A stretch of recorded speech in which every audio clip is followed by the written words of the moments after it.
연불 행자님의 생활 지침에서 좀 보고 듣고 느끼는 것이 많아서 좀 알리도록 하겠습니다. 첫 번째, 사람이 말을 많이 하는 거 있잖아요. 저도 지금 말을 하고 있지만 상상외로 이게 에너지를 많이 손실시키는 일이라고 합니다.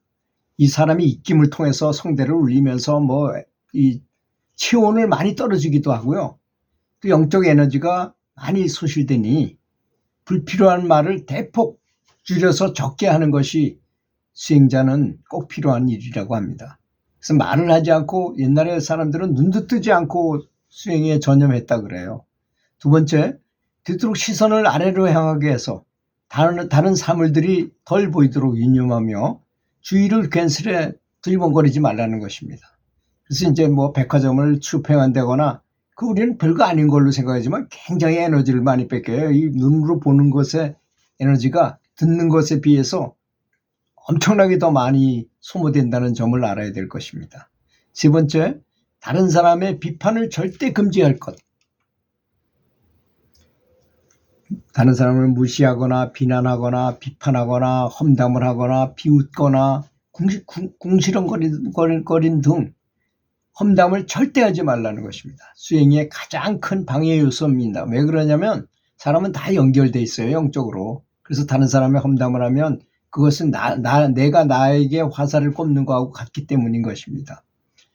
네 번째, 수행자는 반드시 연불하는 사람이라면 24시간 연불이 계속 돌아가도록 노력해야 되는데, 이렇게 말하면 너무 어려운 것처럼 느껴지잖아요. 근데 실제로 어려운 것은 아닙니다. 해보면 하루 20시간의 연불에 집중하고 계속 연불 소리가 이어지게 하고 이 마음속으로 이어진다는 걸 말하는 거예요. 소리로 하기에는 그렇게 어렵기 때문에 가장 중요한 것으로는 잠자는 순간과 잠에서 깨는 순간이니까 특별히 집중이 필요하다는 것입니다. 그래서 잠들기 전에 연불하다가 잠이 들고 중간에 깨면 또다시 빨딱 일어나서 연불하다가 또 다시 잠들고 그러다가 진짜로 깨어나. 그러면 불편한 것 같지만 몸은 굉장히 숙면을 취했다는 걸 알 수 있더라고요. 저는 많이 실험해 본 결과입니다. 꼭 그렇게 하시기 바라겠습니다. 다섯 번째로, 연불의 요령으로 연불할 때 불심, 불광, 불력, 이걸 번갈아 가면서 관상하면서 이미지화해가지고 시각화해가지고 보라는 것입니다. 불심, 자비심, 불심이라는 게 자비심이잖아요. 곧 자비심을 키우는 거야. 내가 부처님과 같이 크게 만들어 보겠다라고 생각하고, 불광, 부처님이 비치는 빛이 얼마나 강할까, 그 비치는 빛을 쫙 저기한테 온다고 생각하라는 것. 그 다음 불력, 그 부처님이 주시는 그 강력한 힘을 몸에서 직접 느껴보라는 것입니다. 그거를 실질적으로 느끼면서 연불하라는 것입니다. 여섯 번째, 마음은 언제나 법계에다 두라는 것입니다. 이 현실이 아닌 법계, 극락이라든지 더 높은 불국토라든지 이런 데다 마음을 두라는 거죠.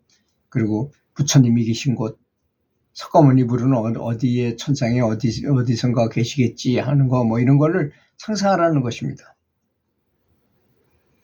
연불할 때 몸이 아프거나 가렵거나 저려도 신경 쓰지 말라는 것입니다. 몸이 어떻게 되든 상관없이 내 영혼을 깨워서 자성불이 일어나도록 하라는 것입니다. 몸에 신경 쓰지 마시고. 일곱 번째, 육신에 대한 신경을 끄라는 것입니다. 가렵다고 여기저기 긁지 말으라는 것입니다. 여덟 번째, 걷기 연불은 근력도 보완되고 전신의 기혈을 잘 돌아가게 할 수 있으니까 최상의 운동 효과를 가져오잖아요. 그래서 걸으면서 연불을 많이 하라는 것입니다. 일석이조니까. 아홉 번째, 기다림의 묘수가 있다는 것입니다. 물을 끓이면 반드시 적당한 불을 가지고 일정 시간이, 시절 2년이라고 그러죠. 그걸 시절 2년이 돼야만 물이 끓는 거와 마찬가지로 연불에서 뇌파가 안정되고 이렇게 다 모든 것이 다 조절이 잘 되면 행복 호르몬이 다량 분비되면서, 그렇게 되려면 일정한 시간이 필요한 법이라는 것입니다. 되도록 오랫동안 지속해야만 그런 게 일어난다는 것, 이걸 명심하라는 것입니다. 그런데 꼭 하기 전 바로 되려고 그럴 때 딱 멈춰요. 그리고 이 정도면 됐겠지 하고 그만두고. 최소 연불 시간은 15분입니다. 40분 되면 또 어떤 현상이 일어나고요. 또 1시간 되면 어떤 현상이 일어나고, 한 2시간이면 어떤 현상이 일어나고, 최소 2시간 반 이상을 해야만 진짜 연불 세계로 들어갈 수 있다는 점, 이런 걸 좀 알아야 될 것이라고 생각합니다. 다음 10번째, 가족에게 최선을 다하라는 것입니다. 사람의 대인관계의 법칙이라는 건 기브 앤드 테크 아닙니까? 그래서 대인관계가 이게 불편해지고 사람들 사이가 서로 미워하고 뭐 이런 말이 이렇게 생기게 되면 참 수행하기가 어렵습니다. 특히 가족 간에 그렇게 최선을 다해서 내가 가족들에게 잘해주고 최선을 다해서 정성껏 존중하면, 내가 존중하면 저쪽도 나를 존중할 수밖에 없잖아요. 그런 거를 잘 알고 처음엔 전 그런 걸 잘 못해가지고 굉장히 불편한 관계를 많이 겪었어요. 아주 고통스러운 일을 너무나 많이 겪었습니다. 그런 것을 자주 해보다 보니까 이제는 그게 사랑이 내가 사랑이 부족해서 그렇구나, 자비심이 부족해서 그렇구나 라고 알고 그들을 잘 대우해주고 대접해주고 존중해주고 사랑을 보내니까 그런 게 없어지더라는 것입니다. 그래서 지혜를 연불해가지고 지혜가 생겼다면 그 지혜를 이용해서 가족들을 화합되게 해야 된다는 것. 그래서 연불을 많이 해서 얻어낸 지혜, 내가 가진 자비심을 실험해 볼 수 있는 가장 좋은 전지훈련장이 바로 가정이라는 것입니다. 이 점을 소홀히 해가지고 이걸 잘하는 사람이 수행도 잘하는 사람이라는 걸 명심하셔야 됩니다. 제가 이제 그 위대한 사람들, 또 훌륭한 사람들을 보니까 가정에 있든 뭐 또는 어디 절에 있는 스님이든 아주 훌륭하신 분들은 다른 사람한테 부담을 안 줘요. 모든 일을 자기가 하시거나 다른 사람한테 부담이 갈 수 있는 일은 절대 하지 못하게 합니다. 그것도 인과이기 때문에, 인과를 너무나 잘 아시기 때문에 그런 거죠. 저도 마찬가지입니다. 그래서 세탁도 되도록이면 제 손으로 세탁해서 입으려고 노력하고, 또 뭐 밥을 해놓으면 반찬이나 뭐 설거지나 이런 거 제가 제 손으로 하려고 엄청 노력합니다. 되도록이면 그렇게 하고, 모든 것을 내가 스스로 알아서 이렇게 하는 것이 바람직하다고 저는 생각하거든요.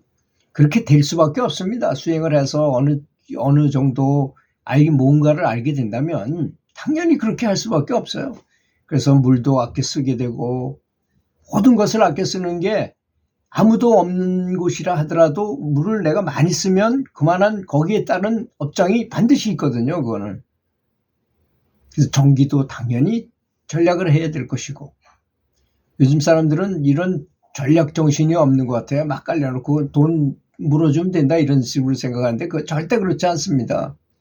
업장 때문에 그런 것이죠. 이제껏 지나온 과거에 연연하지 말고 고정관념에서 벗어나라는 것입니다. 가족을 진심으로 많이 사랑하는 것이 바로 수행 진보의 비결이라는 것. 그래서 이런 말이 있잖아요. 도가 높은 사람은 시장 바닥에 있고, 도가 낮은 사람은 오히려 저 산꼭대기에 있다는 말이 있어요. 그렇게 이 세속에서는 수행하기 어렵지만 수행해서 얻는 것도 더 많다는 것입니다.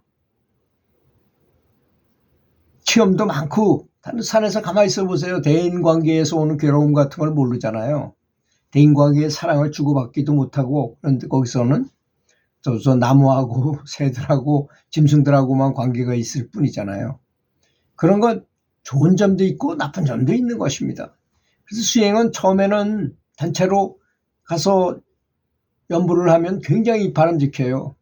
굉장한 에너지를 모으는데 아주 굉장히 바람직합니다. 서로 영향을 주고 시너지 효과가 있어서 혼자 하면 열을 얻는다면 10명이 하면 100을 얻고 10,000을 얻고 100명이 하면 뭐 1,000을 얻고 10,000을 얻고 100,000을 얻고 막 그럴 수 있어요. 그래서 빨리 진보할 수 있습니다. 어느 정도 단계에 가면 또 사람들한테 영향을 받게 돼. 내가 좀 경지가 좋아지면 다른 사람을 만나면 그 사람의 보통 사람들이 경지가 높을 수가 없잖아요. 수행을 안 하고 사는 사람들이. 그런 사람들을 만나면 내가 오히려 뺏기고 그래가지고 또 이렇게 진보하기 어려울 때도 있어요. 그래서 그때는 이제 혼자 가서 수행을 하는 단계에 이르는 거죠. 그런 분들은. 그래서 청화 스님이 나중에 그 아무도 없는 고요한 곳에서 혼자서 그렇게 식사도 직접 해 드시면서 그렇게 눈물 흘려가면서 연부를 하셨다는 거 아니겠습니까? 그런 점이 있다는 것도 알아야 될 것입니다. 하여튼 살아가면서 참 우리가 알아야 될 점도 많고 지켜야 될 것도 사실은 지내다 보면 알게 돼요. 이런 것이 있었구나. 그때 그런 걸 안 했으면 내가 좋았을 텐데 이런 후회도 되고 그렇다는 것입니다. 참고가 되셨으면 좋겠습니다. 들어주셔서 감사합니다.